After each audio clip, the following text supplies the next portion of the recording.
I never planned on destroying my family that night. But the moment my brother opened his mouth, I knew there was no turning back. Then my brother smirked.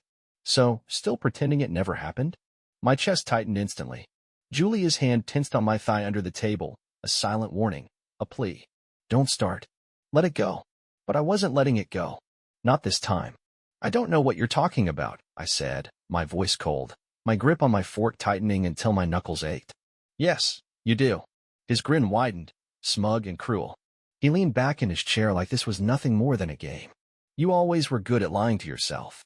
The scrape of my father's knife against his plate was the only sound in the room.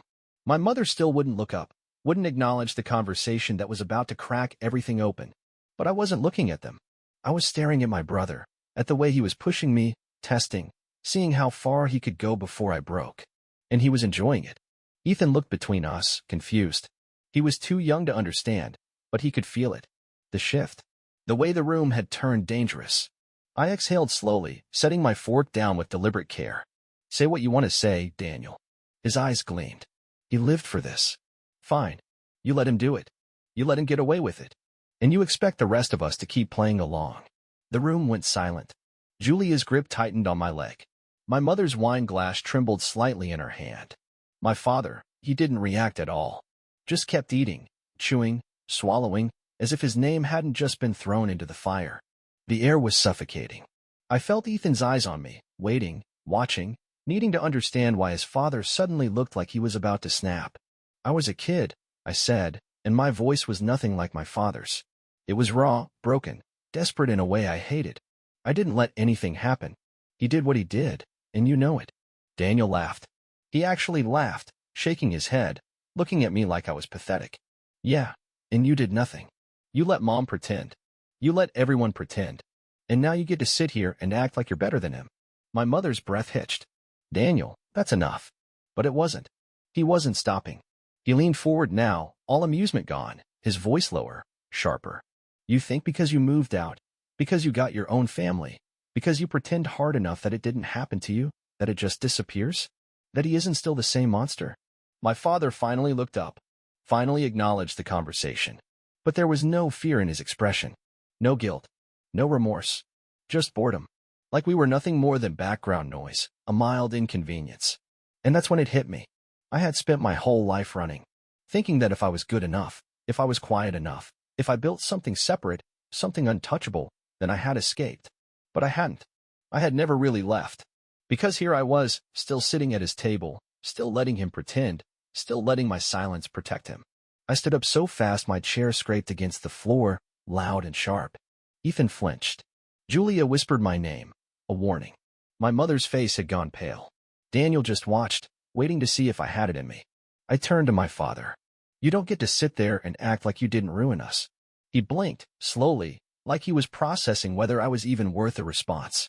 Then he took another bite of his food. Sit down. It was a command, the same kind he used to give when I was a kid, when he was the king of this house and I was nothing more than a subject. And for the first time in my life, I didn't obey. No, my voice was steel now. The fear was gone, the guilt, the obligation, all of it burned to the ground in an instant. I should have said it years ago. I should have protected Daniel. I should have protected Mom, but I was scared. I let you control all of us. But not anymore. His expression remained the same, but there was something new in his eyes now. Not fear, not regret, contempt. Like I was an insect daring to bite the hand that had always held it down. Dad? Ethan's voice was quiet, uncertain, and my chest ached. I looked at him, at my son, at the only thing in this house that truly mattered, and I knew. I turned back to my father, my voice even. This is the last time you'll ever see us. My mother gasped. Daniel's eyes widened slightly. My father's face remained unchanged. I grabbed Ethan's coat, helped him into it. Julia stood beside me, not questioning, not hesitating. She had been waiting for this moment for years. And then I turned my back on him. I walked out of that house, into the cold, into the unknown, with my family beside me. And I didn't look back. The drive home was silent. Not the comfortable kind, not the kind where you could reach over, squeeze your wife's hand, and know she understood. This silence was thick, suffocating, pressing down on my chest with every passing mile. Julia sat rigid in the passenger seat, staring straight ahead. Ethan, in the back, had his hood up, his face turned toward the window. He hadn't said a word since we left. Neither had I. Because I wasn't sure what to say. I had done it. I had finally walked away. But the feeling in my gut wasn't relief. It was something closer to panic, like I had just stepped off a cliff and was still waiting to hit the ground. I kept replaying the moment, the look in my father's eyes, the way he hadn't even fought to keep us there. He had watched me go, chewing his food, completely unaffected. Like I was nothing. Like I had never been anything. Julia shifted beside me, her knuckles pressing against her lips. Then, finally, she spoke. Why now? Her voice wasn't angry. It wasn't even surprised. Just tired. Why tonight? I gripped the wheel tighter, staring at the road. Because I couldn't let Ethan think that was normal. Julia exhaled sharply, shaking her head. You couldn't let Ethan think that was normal? Her voice had an edge now, cutting, raw. What about me? What about all the times I told you this wasn't normal? When I begged you to stop bringing us there, when I told you it wasn't just some difficult relationship with your father. It took him saying something for you to finally get it. My jaw clenched, heat rising in my chest. That's not fair. Isn't it? She turned toward me now, fully, her voice rising. I watched you make excuses for that man for years.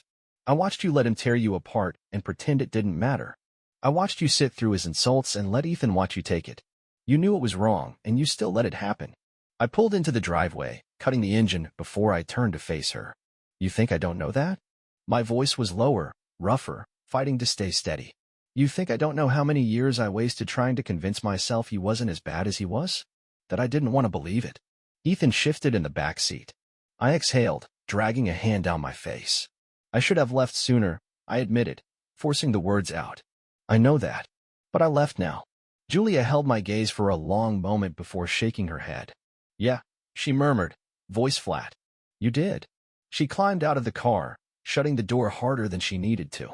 Ethan followed, moving like a ghost, silent, avoiding my eyes. I stayed in the driver's seat for a few more seconds, gripping the steering wheel, willing the sinking feeling in my chest to go away. But it didn't. Inside, Ethan went straight to his room without saying a word. Julia disappeared into the kitchen, opening and closing cabinets like she was searching for something just to keep her hands busy. I stood in the doorway, watching her. I get it, I said. She didn't turn around. Do you? I stepped closer, lowering my voice. I do. She stopped moving. Her hands pressed against the counter, her shoulders tense. I don't think you do, she said, finally turning to face me. I think you want to. I think you need to. But understanding something and feeling it, living with it, those are two different things.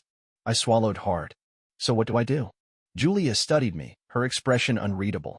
Then she sighed, rubbing her temple. Talk to him. I glanced down the hall. Ethan's door was closed. A solid barrier between him and me. I knocked lightly. No answer. I hesitated, then pushed the door open. He was curled up on his bed, hoodie still up, staring at the wall. He didn't look at me. I sat on the edge of his bed. Can I say something? He shrugged. I inhaled slowly. I messed up, I admitted. For a long time. I let things happen that I should have stopped. I let you be around someone who made you feel small, and I told myself it wasn't that bad because it was easier than admitting the truth. But you were right tonight. It was bad. And I should have protected you sooner. Ethan's fingers tightened around the blanket. He was quiet for so long I wasn't sure if he was going to answer at all. Then, finally, he whispered, You sounded like him. The words hit harder than any punch. I forced myself to nod. I know. His breath hitched. He wiped at his eyes quickly, like he didn't want me to see. Are you going to be like him? His voice cracked slightly, like he hated even asking. My chest ached. No, I said. I promise you, I won't. He turned then, searching my face, like he wanted to believe me but didn't know if he could. I met his gaze, steady, refusing to look away. After a long moment, Ethan exhaled. Okay. It wasn't everything. It wasn't fixed. But it was something. And for the first time in years, I felt like I had done something right. The next morning, I woke up to an empty bed. Julia was already up, which wasn't unusual, but the air in the house felt different. Heavier. Like she had been awake for hours, lost in her thoughts, working through something she wasn't ready to say out loud. I found her in the kitchen, sipping coffee at the table, scrolling through her phone, but her expression was distant. Ethan's cereal bowl sat in the sink, already rinsed out, his school bag gone from its usual spot. She had taken him early. That wasn't normal. I sat across from her, waiting for her to look up. She didn't. You left early. Yeah. She didn't elaborate, just kept scrolling. I exhaled slowly, pressing my hands together. Are we going to talk about this? She finally looked at me. Her eyes were tired, but there was something else, something sharper. What is this? Her voice wasn't loud, wasn't angry, but it was firm, like she needed me to say it out loud, to define the mess we had landed in. I swallowed hard. Last night. She leaned back, setting her phone down.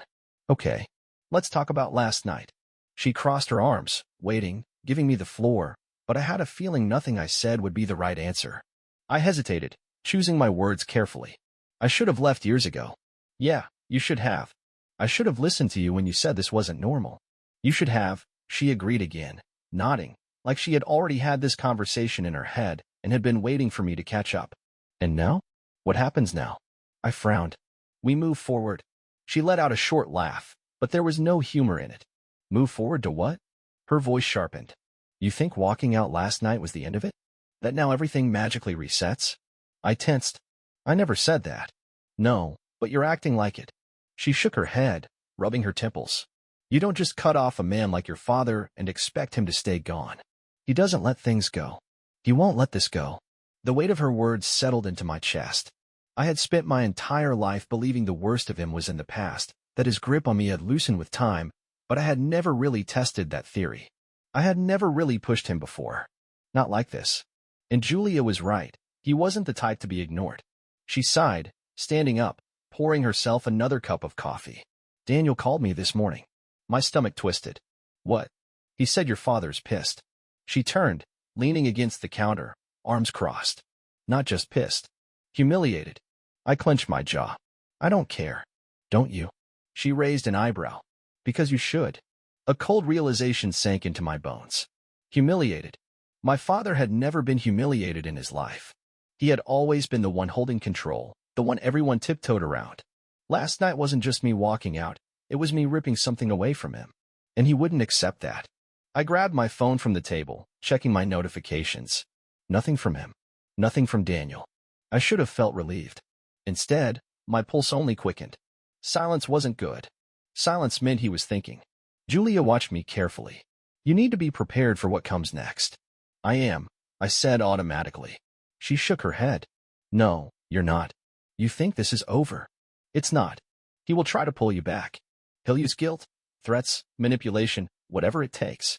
He'll say you're overreacting, that you're breaking up the family, that you owe him respect. And you have to be ready to say no every single time. Her words landed hard because deep down, I knew she was right. He would never see himself as the problem. In his mind, I had always been the ungrateful son, the weak one, the disappointment. I had dared to challenge him, and now there would be consequences. My phone vibrated. One new message. Daniel, you should call him. He's not going to let this go. Julia saw the change in my expression. Is it him? Daniel. I looked up. He's warning me. She exhaled sharply, setting down her mug. Do not call him. I won't. But my stomach was in knots because I knew, deep down, this wasn't the end. This was the beginning. I stood, grabbing my keys. I need to get to work. She didn't argue, but the tension in her shoulders didn't ease. As I stepped toward the door, she called after me. If he shows up here, I'm not opening the door. I turned. If he shows up, you call me. Immediately. Her lips pressed together. Don't let him pull you back in. I nodded, but even as I left, I could feel it. The shift. The unraveling. Last night had been a battle, but the war was just getting started. I should have known he wouldn't wait long. I had barely been at work for an hour when my phone rang. Not a number I recognized, but I knew. I knew. I let it ring, ignoring the way my pulse picked up, the way my stomach tightened like a fist. The voicemail came through seconds later. I stared at my phone, willing myself to let it sit there, to move on with my day, to pretend like none of this was happening. But I couldn't. I grabbed my phone, pressed play, and braced myself. His voice came through, calm, steady. Too steady. I'm not going to pretend I understand what the hell that was last night. You embarrassed yourself, not me. And I don't know what kind of things Julia's been putting in your head, but you need to get a grip. You're my son. You don't turn your back on family. A pause. A slow inhale. And then his voice dropped lower, quieter, carrying a sharp edge. Call me back, or you'll regret it. I clenched my jaw, gritting my teeth so hard my head ached. Same tactics, same tone, the same way he had always tried to remind me who was in control. But this time, something was different. Because I wasn't calling him back. He didn't get to dictate the rules anymore. I deleted the voicemail, shoved my phone into my pocket, and forced myself to focus on work, on anything other than the voice still echoing in my head. By lunch, Daniel had texted again. "Daniel, you're making this worse. Just talk to him." I didn't answer. By the end of the day, the silence was getting to me. It wasn't relief. It was a warning. The last time I had ignored my father, back when I was a teenager testing my limits, he had shown up at my school, pulled me out of class under the excuse of a family emergency, and made sure I never ignored him again. I got into my car, started the engine, and checked my messages again. Another voicemail. This time from my mother. My stomach twisted. She never called. Not unless something was wrong. I hit play. "Sweetheart, I don't want to be in the middle of this, but you need to fix it. Your father is furious, and I don't know what he's going to do. Just call him. Please." There was something in her voice I didn't recognize. Not fear. Something closer to panic. I gripped the steering wheel, my heartbeat picking up. He was escalating. That's what he did when he felt control slipping. He never got loud, never threw things, never made his anger obvious. No, he made it strategic. He struck where you least expected, found the weak spots and pressed hard until you broke under the weight of it. And if my mother sounded like that, then I was already out of time. I pulled out of the parking lot, checking the rearview mirror, half expecting to see his car. I didn't go straight home. I took side streets, changed directions twice, making sure I wasn't being followed. When I finally pulled into the driveway, Julia was standing at the window, arms crossed, watching. She opened the door before I even got out of the car. "He called," she said. "Twice." I nodded, my jaw tight. "I know. Did you answer?" "No." Her eyes searched mine, waiting, gauging. Then she sighed, stepping aside to let me in. "Daniel texted me, too. He says your dad's calmed down and just wants to talk." I scoffed. "That's a lie." "I know." She closed the door, locking it behind me. "So what's the next move?" That was the question, wasn't it? My father never let things go, never allowed defiance without consequences. I had left him humiliated in front of the entire family. And a man like him? He wasn't going to sit with that. I exhaled sharply, running a hand through my hair. We lay low. We don't answer. If he shows up, we don't open the door. Julia studied me carefully. And if he doesn't stop? My pulse hammered in my throat. Then I'll stop him. She held my gaze, nodding slowly. Good. We sat at the kitchen table, waiting, the weight of the night pressing down around us. I checked my phone again. Nothing. Not from my father. Not from Daniel. Not from my mother. And that was the worst sign of all. The quiet before the storm.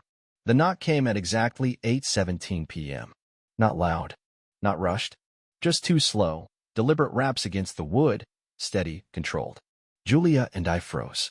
Ethan was already upstairs, asleep, and I could hear the faint hum of his white noise machine through the walls. The house had been quiet all night, too quiet, the kind of silence that made my skin crawl. I had been waiting for this, bracing for it, and now that it was here, my body tensed with something raw and unshakable. Julia's eyes met mine, sharp, questioning. Do we answer? I shook my head. The porch light was off, but I knew who it was. I didn't have to check. The knocking came again. 3 this time. A little louder. A little more insistent. I stood, moving carefully, stepping toward the peephole. I hesitated, then looked. My father stood just outside, hands in the pockets of his jacket, his stance relaxed, casual, like he had just stopped by for a neighborly visit. But his expression was unreadable, his gaze locked on the door, waiting. My pulse hammered. Another knock. Louder. I know you're home. His voice was calm, almost bored. Open the door. Julia crossed her arms, her voice low, controlled. If you open it, I'm calling the police. I didn't respond. I just want to talk. My father called out, his tone carrying that forced patience I had heard 1,000 times before.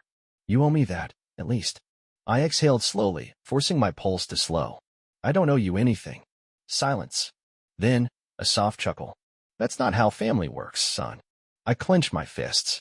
Then maybe we aren't family. A pause.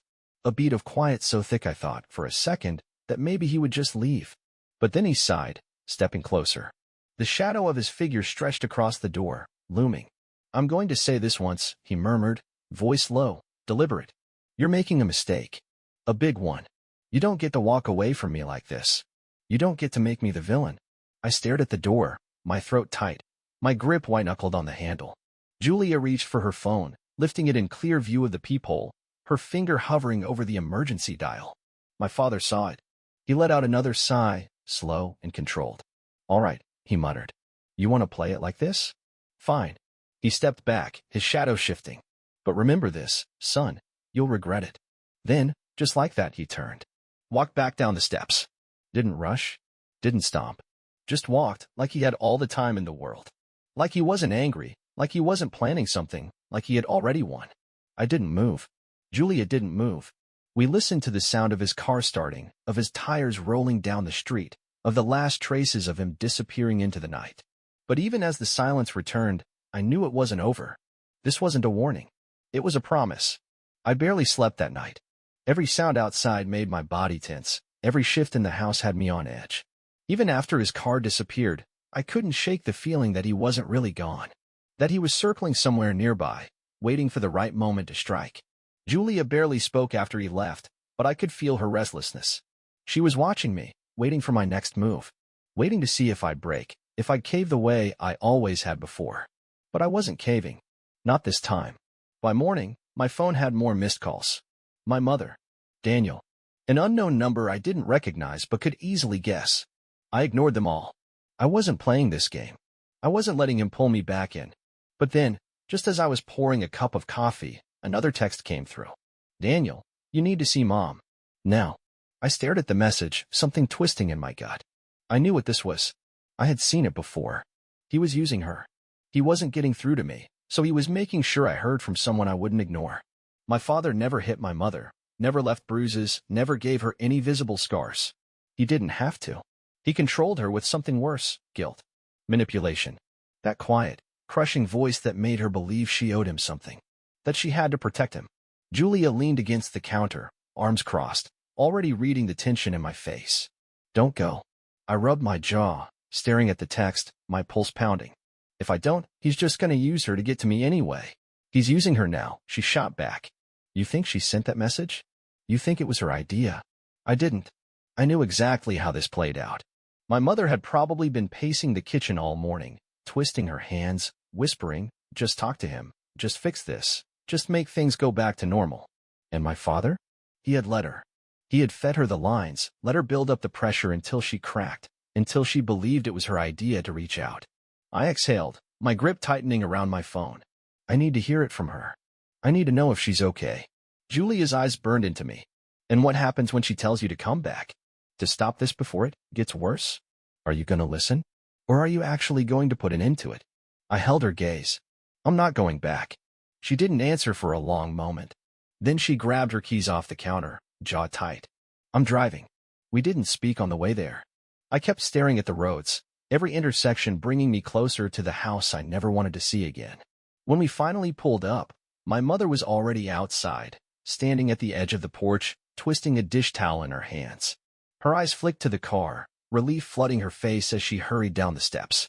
I barely had time to open the door before she reached me. "Thank God, you came." Her hands went to my arms, gripping tightly, her voice breathless. "I've been calling you all morning." I took a step back. "What's going on?" She glanced at Julia, hesitating, then back to me. "Can we talk inside?" "No," Julia said immediately. I didn't take my eyes off my mother. "We'll talk here." Her face faltered, but she forced a shaky smile, nodding too fast. Okay. Her hands twisted the towel again, her fingers white-knuckled. "Listen, honey, this has gone too far. Your father. I don't care about him." The words came out colder than I intended, but I didn't take them back. "I came to see if you're okay." She blinked. Of course, I am." I didn't believe her. She stepped closer, voice lowering like she was afraid of being overheard. "He's not angry, sweetheart. He's hurt. He doesn't understand why you would do this. He keeps saying you're making a mistake, that you're breaking up the family over nothing." I exhaled sharply, my head pounding. "It's not nothing, Mom." She swallowed hard, her hands trembling slightly as she reached for mine. "Then talk to him." "No." Her face tightened. "Just once. Just to hear his side." "There is no side," I snapped. "You know that." Her breath hitched. "I know he isn't perfect, but he loves you. He raised you. He put food on the table. I stepped back. "Stop." She flinched. I ran a hand through my hair, my pulse hammering. Just stop, Mom. You don't have to do this. Her eyes were wide, desperate. Do what? Defend him. She stared at me, her mouth opening, then closing. And for a second, just a second, I thought I saw something crack. But then her shoulders squared, her expression hardening, smoothing into something rehearsed. I just don't want you to make a decision you'll regret. The final push. The guilt. I inhaled slowly, steadying myself. The only thing I regret is not doing this sooner. Her lips parted, her face pale, but she didn't speak. Julia touched my arm. We're done here. I turned without another word, walking back to the car, my body stiff, my chest tight. I had spent my entire life trying to protect her, trying to convince myself that one day she would stand up, that she would walk away, that she would choose herself. But I couldn't wait for that anymore. She had made her choice. And now, I was making mine. I was halfway home when Daniel called. I ignored it. Then he called again. And again. By the third time, Julia shot me a glance from the driver's seat. If you don't answer, he's just gonna keep doing it. I exhaled sharply, my pulse hammering as I hit accept and put him on speaker. What? My voice was tight, my patience stretched thin. You need to turn around, Daniel said, his voice quick, urgent. Right now. I frowned. What are you talking about? It's Dad. His breathing was uneven, something frantic in his tone that made my grip tighten on my phone. He's losing it, man. He's tearing the house apart. My stomach dropped. What? I mean losing it. Breaking shit. Screaming at Mom. I tried to calm him down, but he cut himself off, his breath ragged. He threw a glass at me. Barely missed. Julia tensed beside me, her hands gripping the wheel. I sat forward. Is Mom okay? Daniel hesitated. I don't know. She's locked in the bathroom. He's pounding on the door. My body went ice cold. My father had never hit my mother, never crossed that line, but I knew that rage. I had been on the receiving end of it before, had seen the way it built and built until it had to be released. I clenched my jaw. Did you call the cops? A beat of silence. Daniel. He let out a sharp breath. No. Why the hell not? Because he's our father. Daniel snapped, voice raw. You don't get it, man. You walked away, but I still live here. I still have to deal with him. If I call the cops, he'll never forgive me. My stomach twisted violently, fury bubbling beneath my skin. And what happens when he finally snaps? What happens when it's not just a glass next time? Daniel didn't answer. I gritted my teeth. I'm calling them. I just need you to come, Daniel pleaded. He listens to you. You're the only one who's ever gotten through to him. I scoffed, shaking my head. That's bullshit, and you know it. Julia's grip on the wheel tightened. Don't do this. I looked at her, my mind racing. If I went back, I was walking straight into his trap. If I stepped inside that house, he'd twist everything, manipulate, guilt, find a way to regain control. But if I didn't, my mother. I inhaled sharply. I'll call the cops. But I'm coming too. Julia cursed under her breath but didn't argue. She turned the car around, speeding toward my childhood home as I dialed. The dispatcher picked up. I gave them the address, told them what was happening, answered every question with quick, clipped sentences. They said they'd send someone. But I knew my father. I knew how fast he could turn a situation around. If I didn't get there first. The drive was a blur. My thoughts were racing, every second stretching unbearably long. I kept picturing my mother cowering in the bathroom, Daniel standing uselessly by, my father in a blind rage. I had never seen him this out of control. He was unraveling, and that was the most dangerous thing about men like him. The moment they realized they weren't untouchable, they became something worse. Julia pulled up to the house. The front door was open. I was out of the car before she could stop me. The living room was wrecked. Broken glass on the floor, an overturned chair, a shattered picture frame. I had seen this kind of destruction before, but never here. My father had always been precise in his anger. His words were the weapons, his control was sharp. But this was something else. Daniel was standing near the hallway, face pale, breathing heavy. His eyes snapped to me. He's still in there. He gestured toward the bathroom door. A deep dent was visible in the wood, as if something had been thrown against it. I swallowed hard. Mom. A muffled voice. Weak. I'm fine. Bullshit. And then He stepped into view from the hallway, slow, steady, his expression unreadable. His shirt was wrinkled, his hands clenched into fists at his sides. He looked at me, his gaze dark, measuring. You shouldn't have come. I took a step forward. Neither should you. Something flickered across his face, something dangerous.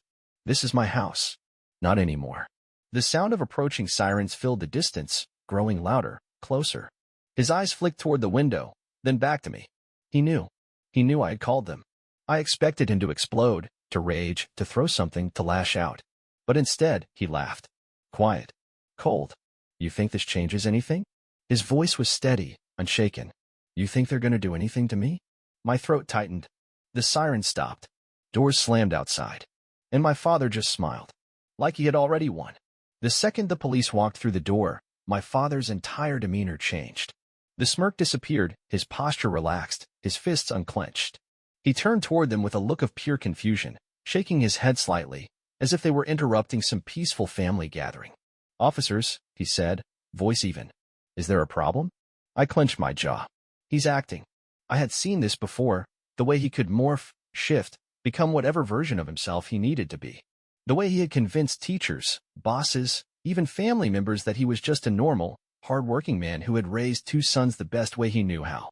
That the problem was never him, it was always someone else. One of the officers, a stocky man with sharp eyes, stepped forward. We got a call about a domestic disturbance. His gaze swept over the room, taking in the broken glass, the overturned furniture, the dented bathroom door. His expression hardened. What's going on here? My father sighed, rubbing a hand over his face, like he was just a man dealing with an unfortunate misunderstanding. I'm not sure what you were told, but this is just a family disagreement. My sons and I were having a heated conversation. It got out of hand. But there's no crime here. Daniel's hands curled into fists at his sides. He threw a glass at me. The officer's gaze flicked to him. Is that true? My father let out a short laugh, shaking his head. Oh, come on. It wasn't like that. I knocked over a glass. It shattered. I wasn't aiming at anyone. The other officer, a woman with a tight bun, turned toward the hallway. Who's in the bathroom? Silence. Then my mother's voice, shaky but firm. I am. The officer stepped closer. Ma'am, are you all right? Another pause. Then, yes. My stomach sank. The officer glanced at me. You called this in? I nodded. He was screaming, breaking things, pounding on the door while my mom was locked inside. My father let out another sigh, shaking his head. This is ridiculous. He turned toward my mother, voice softer now. Honey, tell them. They're overreacting. My mother hesitated. I held my breath. Then, finally, she cracked the door open. Her face was pale, her hands wringing together. She looked at the officers, then at my father, then at me. Her eyes were pleading, like she wanted me to fix this, to make it all go away. She swallowed hard. I'm fine. I exhaled sharply. The officer frowned. You were locked in the bathroom while he was breaking things. Her gaze dropped to the floor. It wasn't like that. I clenched my jaw, fury rising in my chest. She's lying for him. Again. I should have known. I should have expected it. But knowing didn't make it easier. The officer studied her, then turned back to my father. Sir, I need you to step outside. My father raised his hands slightly, palms out. I'm cooperating, officer. But I don't appreciate being treated like some kind of criminal in my own home. Step outside, the officer repeated, voice firm. He held the officer's gaze for a moment longer, something unreadable passing through his expression. Then, finally, he exhaled and walked toward the door. The officers followed, and I heard low voices, clipped instructions. Daniel let out a shaky breath, dragging a hand through his hair. Jesus. I turned to my mother. You're seriously going to defend him after that? She flinched. He wasn't going to hurt me. I scoffed. You don't know that. Her eyes flashed with something sharp. Yes, I do. You don't know him like I do. I let out a humorless laugh. That's the problem. I know exactly who he is. I've known my whole life. Her hands trembled at her sides. He's my husband. And I'm your son. My voice broke slightly, but I didn't care. When does that matter more? Tears welled in her eyes. She opened her mouth, then closed it, like she wanted to say something but couldn't. Then she turned, walking toward the back of the house, shoulders hunched, back bowed like the weight of it all was finally too much. Daniel cursed under his breath, shaking his head. This is messed up. I stared at the floor, my chest heavy, my head pounding. Yeah. The officers came back inside a few minutes later. We're not arresting him tonight, the female officer said. But we're strongly advising your mother to file a restraining order. If she wants to press charges, she can. She won't, I muttered. The officer sighed. We can't force her. But if he comes back here, and there's another incident, We will step in. I nodded, jaw tight. Thanks. They left. My father was gone. For now.